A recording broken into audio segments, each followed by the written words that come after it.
Hello friends, welcome back to the one new video guys and my YouTube channel guys.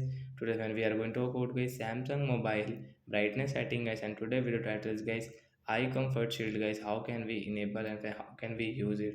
Friends, you want to enable guys your Samsung mobile eye comfort shield setting. So how can you enable your eye comfort mode and how can you use it?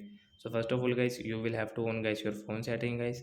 So guys, we will on our phone setting, and guys you can see this tab setting in your Samsung mobile. So friends, you will have to click on my phone display setting guys, tap on display, and friends click on guys this phone eye comfort setting. So guys, we will enable from here. After enable guys, you can use guys this color temperature guys. You want to change this color temperature guys, you can change from here in your. So we will off guys this. First of all guys, this custom guys, we will off it.